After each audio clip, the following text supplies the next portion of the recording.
Levels. You need me to project more, or are you good? I feel like I'm projecting. Only your emotions. Yes. Wouldn't be the first time I've heard that. There's your cold open. Hey guys, JayzTwoCents here, obviously with Stephen Burke of Gamers Nexus. So I just kind of wanted to have a chat about Computex this year versus previous years, because I've mentioned it before. I haven't been in 8 years. Yeah. I've been since 2018. 2018 was kind of like the golden era, I think, of PC. And yeah, so we're just going to kind of chat about it. Probably some touchy topics too, I think. But I mean, everything's touchy these days. Yeah. So, okay, first things first. This year, obviously, AI together. I mean, the second I saw that, I wanted to just revoke my registration, but we knew that was going to be the thing, right? Yeah, we did, and I mean, I think the thing too is like, Computex at a macro scale, it's a trade show, and so that means like, for consumers and for viewers, normally the way you kind of interact with Computex is seeing cool new stuff, and hopefully maybe some engineering, product managers, but it is also an indicator of where the industry is going. And normally we kind of get a feel for what the direction is for the next 6 to 12 months of PC DIY and PC gaming hardware from Computex. But it is definitely, AI has forced out companies from the consumer part of the show. Yeah, because, so a lot of people, maybe you don't know, there are a couple of major hotels, some smaller ones too that have suites, but like the Grand Hyatt, the Grand Halai, that's the convention center, which is out in Nangang, and then there's obviously here at like Taipei 101. A lot of the companies spread out and do suites and stuff, but the show floor used to be like a lot of PC stuff. I remember walking around and it was just PC and then whatever maybe was emerging, like one year was like a lot of drones or stuff like that. But now they're kind of all pushed out of the show floors into suites and such. Or they're starting to use their own headquarters here because it's just, why pay money when they're being pushed off the floor? Yeah, I mean, some of the companies like Silverstone was literally forced out of the show floor. And they've been there, what, 20 years? 20 years. They've been there every year. You'd think you'd have some, tenure at that point. Some seniority. And they have cool consumer products. Like they have workstation stuff too. They have server cases. You'd think they'd be kind of like AI enough, but they weren't. And so it really is sort of just this like miniature representation of the greater hardware space, right? Like at a micro scale, we're seeing consumer first companies are being pushed out by AI companies, where fewer companies are getting more of the floor space, and that leaves less for consumer companies. Right. And that, if you expand that out, that is exactly what we're feeling in PC DIY. But that's the thing, is the amount of excitement around the AI though, like from the attendees here, right? But that's mostly business to business type of attendees. I think there's going to be some long-term ramifications that the Computex organizers maybe don't quite see yet, where like if some media or some hardware companies next year decide, what, fuck it, like it's just, they don't care about us, they might not go, and that's gonna start a downtrend for attendance. I guess it depends though on how much AI grows in that time frame too, though, because if they can just fill that slot and potentially even charge more, then as an organization, Computex is gonna go the most profitable route. To me, it feels, to that point, it feels like almost impure or tainted, where it's like the consumer side, obviously, yes, they want to make money, but like we know the same people at these companies, and a lot of the actual people who work there want to make cool products, and they want to do cool things, and that gets pushed out by the AI side, where the AI side feels like it is purely money driven to me. Oh yeah. And that makes it feel like that's just corrupted, like. Oh yeah, absolutely. And it's just sad to see every company right now just trying so hard to have something to show that's exciting. And most of the stuff that was like really early preview in CES that usually we see kind of fully developed by Computex is just it's been axed, it's gone. Yeah. I want to talk about Jensen for a moment. My best friend. Your best friend. Yeah. Okay, let me ask you this first. Love him. Great guy. Do you feel that there's a separation of like, okay, NVIDIA on the gaming side still trying to do some cool stuff is totally separate from the leadership that is absolutely destroying what the image is? I think I'm trying to filter what I should versus what I shouldn't say. I said touchy topics, right? Well, and the only reason I'm filtering it is because I'm trying to not get people in trouble, right? Yeah, because there's information we have too that just can't say it because it'll lead right back. Yeah, exactly. I'll say this: there was one instance of speaking with someone from NVIDIA where I'm going to use passive voice so I can avoid getting anyone in trouble. But someone said to me, that the gaming side, especially at the lower end, they're like, oh yeah, we're seeing reduced GPU sales at the lower end, and we understand that gamers are affected by this, and unfortunately it's a VRAM limitation, and we just can't get enough VRAM. And I was like, the call is coming from inside of the house. You can get the VRAM, it's just going somewhere else. Yeah, it's like you guys yes. can't talk about how there's not enough VRAM or how the prices are high. But that division can talk about them not being allocated. Yeah, but it just seemed like this total lack of awareness. Like it's tone deaf, I guess, is what it comes back to. Is because from a consumer standpoint, I don't fucking care if it's the AI group or the gaming group. I just care that I'm getting screwed, right, as a consumer. Yeah. I don't think anyone thinks any differently. Yeah, right? yeah. It's just if AI was just annoying like RGB marketing for years, then I think people would be like, okay, yeah, AI is annoying, but RGB didn't affect the industry in a negative way. Destroy things. Even crypto didn't hurt it this much. Right. Right? Yeah. And that was a slow burn, whereas this was 6 months. We've never seen anything like this fast. Yeah. So, but I asked that because I feel like some of the engineers and such I got to talk to truly feel passionate about what they're doing. They feel like they're still able to do cool things, but again, it's like how much of that really is the focus, Yeah. Because obviously, edge computing being 7 billion versus 80 billion or 73 billion. Yeah, I think you're gonna see on Jensen's side, he made a comment in his keynote where he was like, I think he said something like, gaming is the closest to our hearts or something like that. That's a little disconnected from reality. It's just so not true. It's almost like, what do I have to say to make people think this? Right. Not what do I actually believe what I'm saying. Yeah, and it was kind of a throwaway line. But this is the same guy that will ask if anyone wants him to sign your wallet, and then he'll take money out of it and give it to people and call you poor and then think it's funny. Whether he gives the money back at the end, which he does, he'll take $1 out of his own wallet or whatever it is and give it back to you. But the point is, he still roasted you in front of everyone. Like I can't. It's still real story, by the way. He did actually call somebody poor after opening their wallet. More than one person, actually. Yeah, because he did that to the person we know. He did it in Chinese also to someone in the Taiwanese media. Let's talk about the optics of being a $200 billion net worth of his own net worth and a multi-trillion-dollar company walking around calling people poor. Like it's just I can't. Is the question? Are the optics good?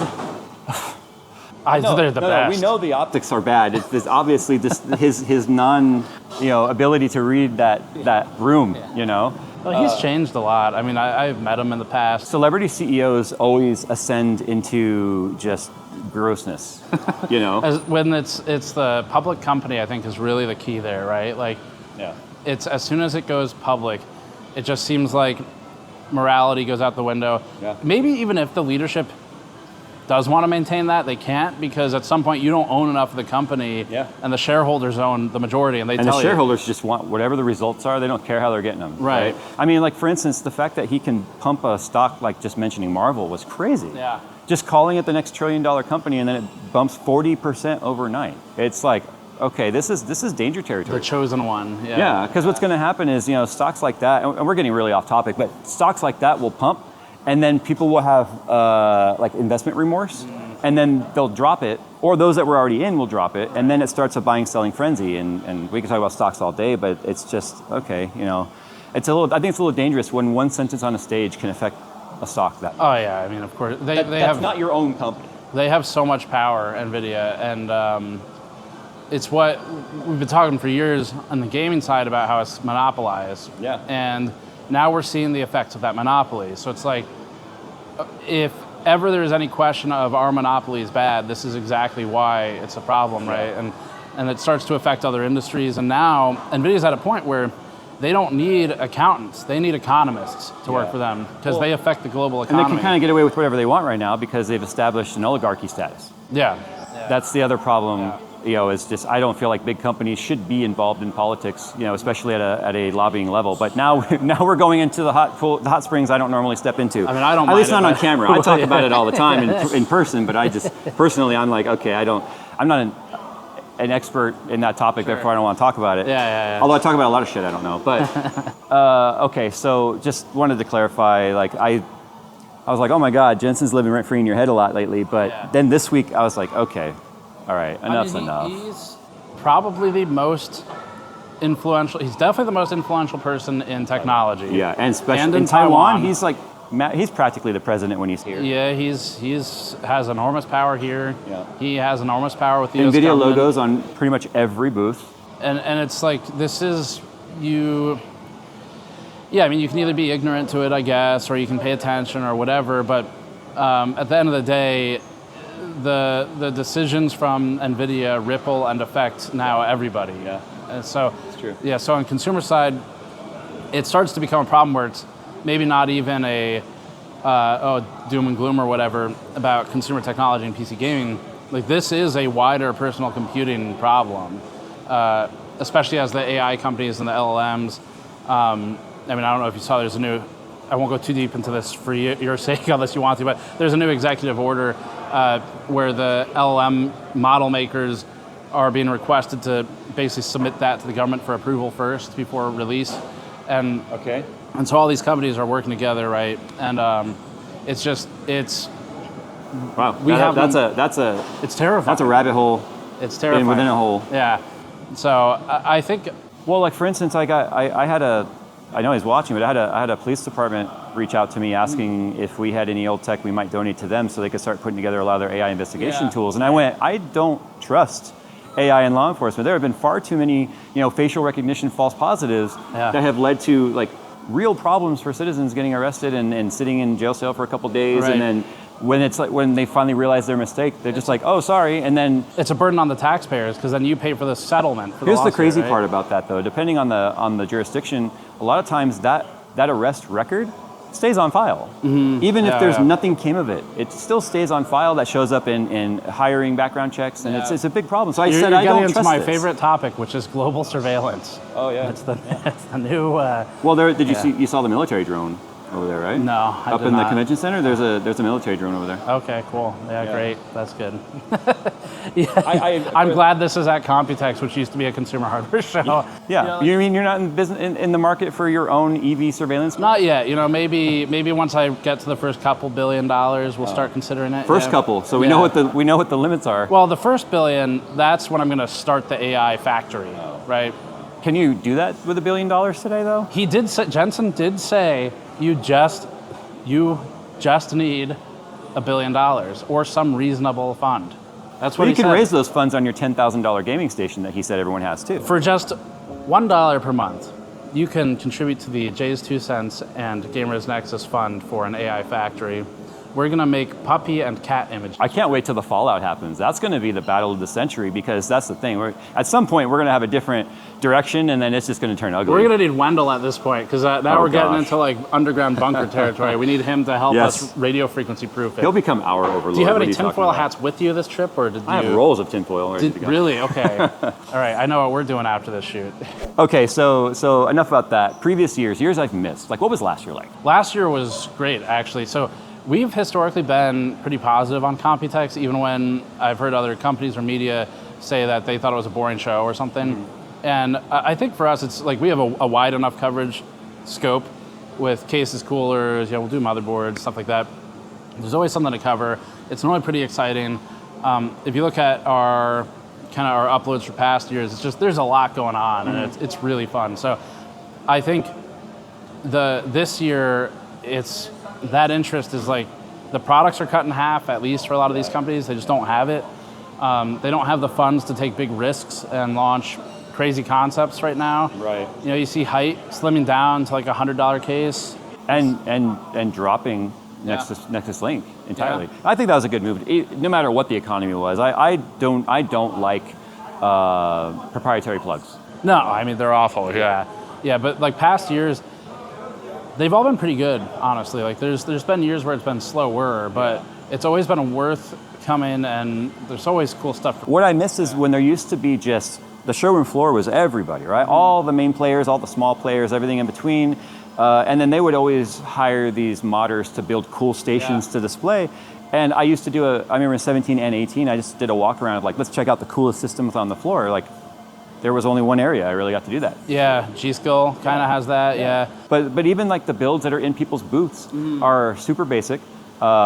Usually they would like showcase high-end hardware because it's fun to do that, but I'm seeing like low-end GPUs everywhere and RAM that is from brands I've never heard of, because that's the only thing they can afford it. Yeah, and I think I have heard some of the people we work with in the industry have made comments about, well, maybe if you try to find a positive out of this, maybe it goes back to some roots of like more hardcore enthusiast type of, and that's good and bad, right? Like the good is you get some of that heart and soul back into it.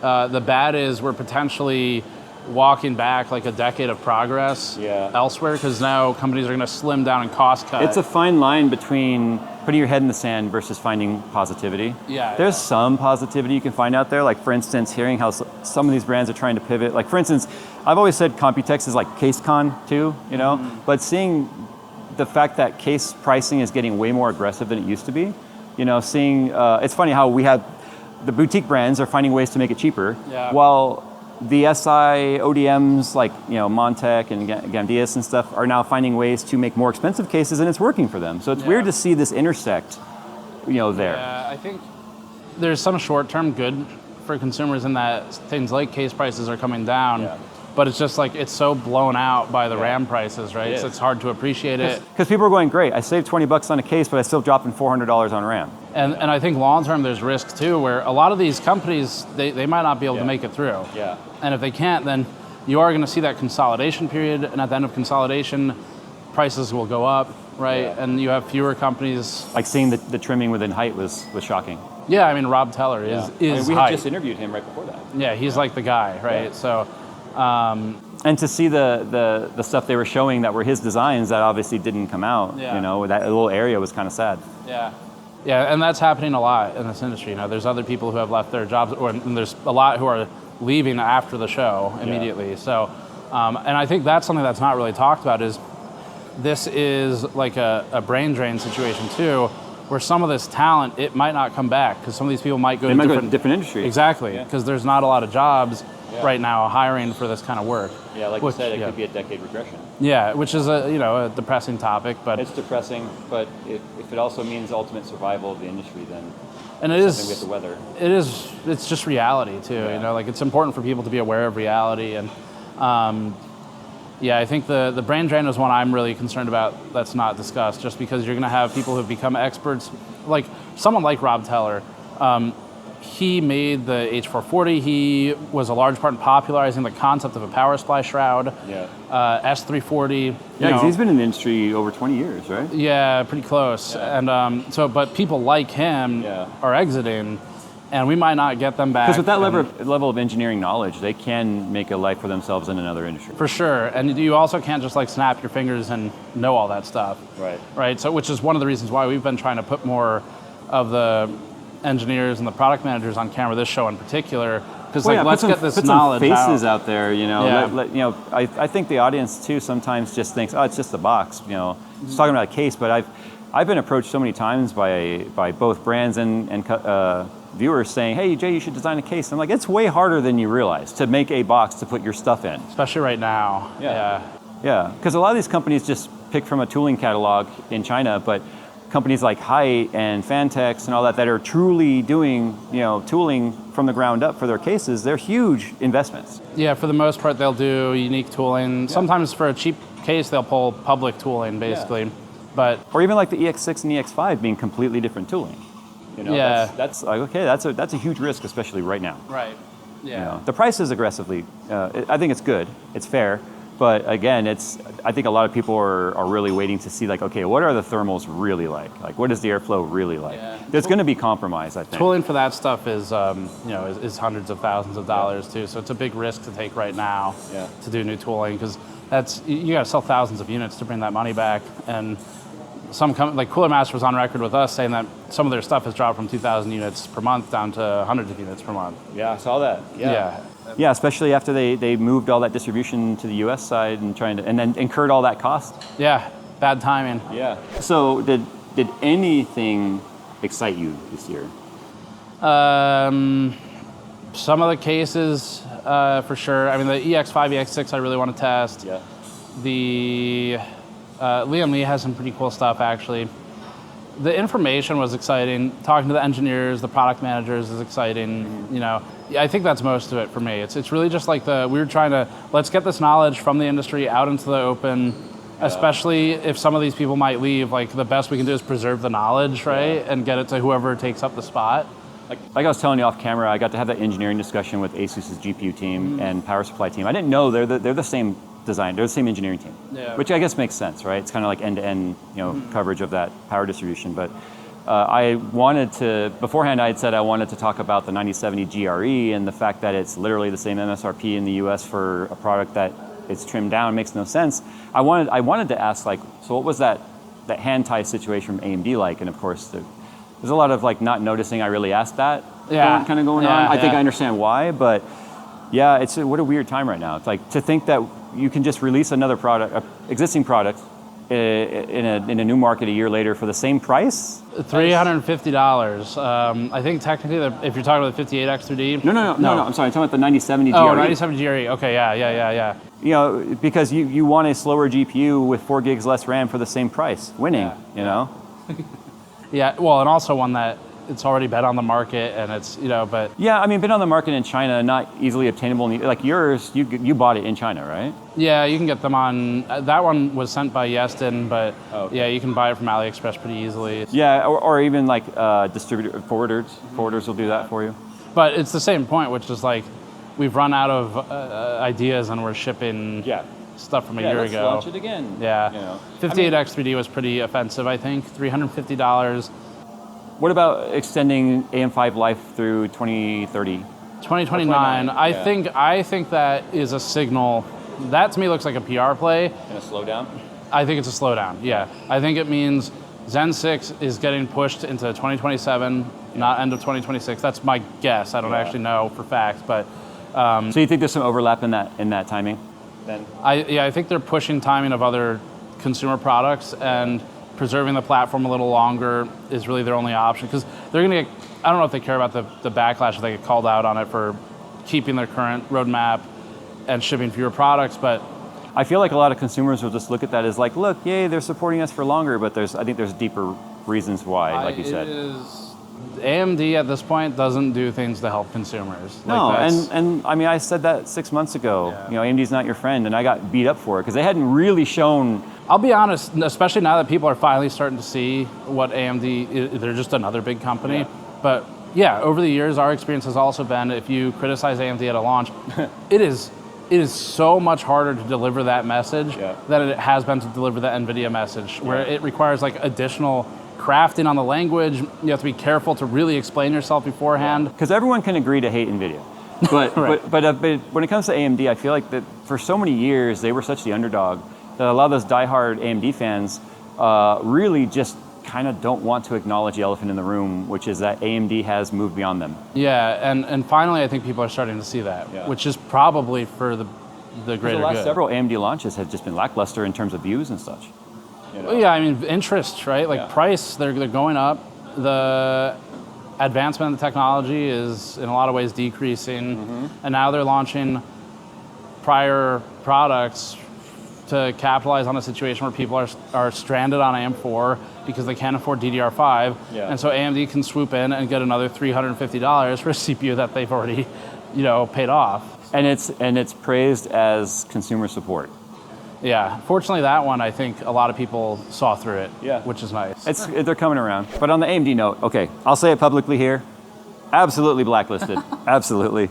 I mean, Hub got a 9070 GRE, I got one, right? I never had one. I didn't try to buy one through the forwarding services or AliExpress or anything like that. But yeah, I mean, they don't talk to us. Like, they don't answer our questions. They don't, so, which is fine. But yeah, it's ever since we. But that's the thing. I just want to say, like, right to reply, and when you give them the right to reply or the opportunity to reply and they don't, then you're just left to fill in the gaps.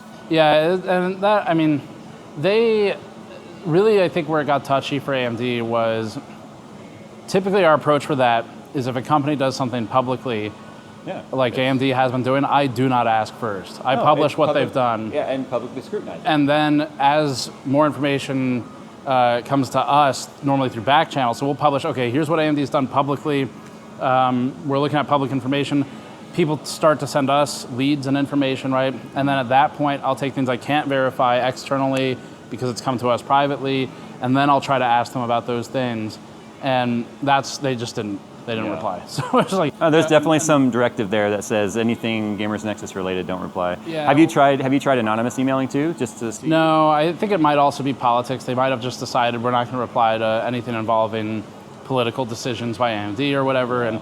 But for us, it's like, yeah, if they've lobbied, if they've donated millions of dollars, if they're flying around with Trump, whatever, like I'm not going to ask them about it. Right? No, I'm just you don't have to. It's talk obvious. about If there's evidence, it's right there. Yeah, but there are some things you can get some more detail, and it's just they do kind of leave you with no choice but to start to assume like, oh, okay, it is. So it starts to look like a bunch of collusion. Yeah. So yeah. Or like we refer to it as the tech oligarchy. Yeah. That's what oligarchs are. These are billionaires, and they influence political decisions and stuff. And that's not even a political like. It's not a statement. It's true. That's a true It's thing. just yeah. So I mean, it's true in many countries, and now we're seeing it kind of really for the. Elon Musk was kind of like the first one to really. He was the most public one. Yes. And now it's clearly Jensen and Lisa Su. Yeah. And any of these other major AI brands, OpenAI, obviously. Yeah, and so I think, I don't know if AMD will talk to us for future products. I don't really care too much on the product side because, like, I can buy a CPU. Fortunately, our audience will watch it. They'll wait for your coverage, because, I mean, day zero is not, it's not what it used to be anyway for anyone. Because no one's running out on that day, or the actual launch day to try and buy this stuff. At least not the majority. Unless it's past. like a really killer part or something, yeah. Yeah, when's the last time we had one of those? Maybe I mean, we have a killer part, but it's killing, cables and stuff like that. But totally different type of killer part. All right. Well, I guess to wrap this up, though, I mean, we were talking about like future years, and it's kind of like starting to ask the question, like, is this worth coming to? For the first time ever, I'm asking that question, and the only reason the strongest reason for me to continue coming to Computex is because I love Taipei. Yeah, relationships for me. It's not even with the industry. Yeah, it's with people I know here. People. The lady who works at the bakery, the lady who works at the breakfast shop. That's the reason for me to come to Taipei at this point. And I love the show. Yeah. But if the show is going to force consumer companies out, I don't care to cover servers. Yeah. Servers don't interest me. Yeah. If the industry you care about is not present, why come? Yeah, and so that's like you use cameras to make your livelihood, but you're not going to go to NAMM. Right. Yeah, I don't film camera shows and servers. I guess in a home lab sense, I'm interested. Yeah. But in a data center sense, I'm really not. No. And I don't want to be part of that apparatus. So, we'll see. What happens. It's just really I chose quite the year to come back. I mean, when I had made the decision to come, I thought had not gotten to this point yet. When you texted me and you're like, I'm going to Computex, I was like, this year? Well, if I have a lot of reason not to come back next year, people will understand. Like to your point earlier, how many of them might still be around to even show anything here? Not even because they're squeezed out, because they're literally out of business. Yeah, I think that's going to happen for some of these companies. A little side note here, I ran into Andrew Ha, EVGA CEO. EVGA is still kicking. The Southern California location is still open. The headquarters here is still open, and I again have no idea what they're up to, but it's. My understanding from him was that they wanted to keep it, and this is huge credit to them, but they wanted to keep it operational through the period where people who bought 10-year warranties would be covered. Yeah. And when I was like, that's awesome, because you have no obligation to do that. Like if you're out of business, I'm just wondering though, but the 10-year warranty on GPU side? I'm not sure which part. Because I know they had the 10-year on PSU. PSU, yeah. But I think the GPU, the highest they ever had was 5. Yeah, and I'm not sure that's on the GPU. next year. Right. So they do still have their repair center. The guy Nick Yang we filmed previously, he's still working there. He's awesome. Yeah. So I think probably be anything under RMA now, GPU-wise, probably is going in for repair rather than a RMA replacement. There's no way they have replacements. Yeah. No way.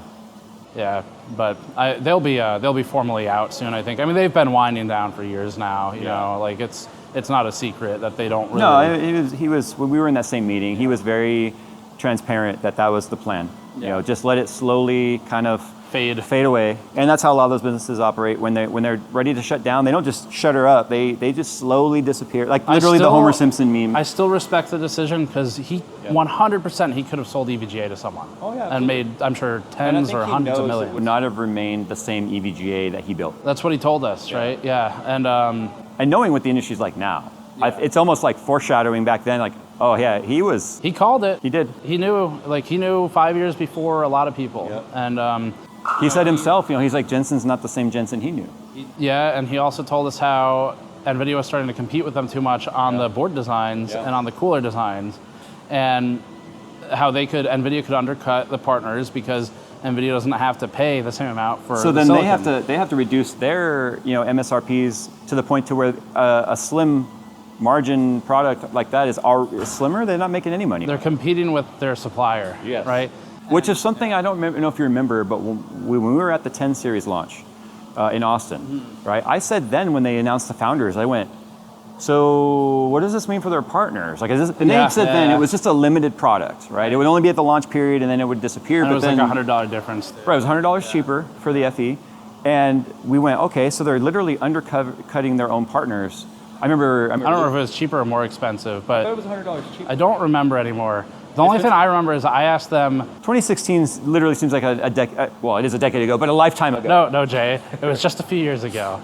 That wasn't a decade ago. It feels like 2 years ago, but still. But yeah, I mean, I don't remember if it was cheaper or expensive, but I do remember that was like this is interesting. I think you're right, because then when 20 series launched and it was the same MSRP, I think that was when we were like, okay. They eventually hit the same MSRP. Yeah. I think you're right. It was $100 more for like the 80 and like 50 more for the 70. Something like that. Yeah, and then the 20 series in Cologne was. They eventually came down with. And that's 30. when we realized, like, okay, this is a big middle finger to the board partners. Yeah.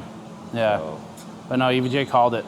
Well, what I wouldn't give for that era to be back, We, I mean, we'll see where it goes. For me, it's just we keep trying to provide the best sort of public service we can, and adapt to the industry. None of us are big enough to change the industry in a meaningful way. So it's just keep people informed and help them. Because when Jensen was saying there was no smuggling, I was like, well, clearly the expose didn't make its way to his desk, Or if it did, he's just really good at being a politician now. I'm pretty sure it got there, from what I understand. Yeah. All right. Well, that's why it would have been great for you two to bump into each other on the show floor. Maybe 1 year. No, you would have been escorted out before he. Possibly. Yeah. Who knows? I mean, there's things. I guess we'll see what happens in the future. All right. Well, this video has gone on long enough. Thanks for chatting with me this year. Like I said, I don't know if I'll be back next year. CES for sure. It's too local for me not to. But it'll be interesting to see where we go from here. And I'm going to definitely be keeping my eyes out for what post-show industry looks like, because I think a lot of these companies are just, okay, we'll commit to Computex and then might just close up after that. All right. I think some of that's going to happen. Yeah, I think so. It's scary. All right, Steve, thanks for chatting with me today. Thank you. Absolutely. All right. Well, remember, guys, Steve's not suicidal. This is pretty high up. Yeah, let's go this way. Does that have to be cut?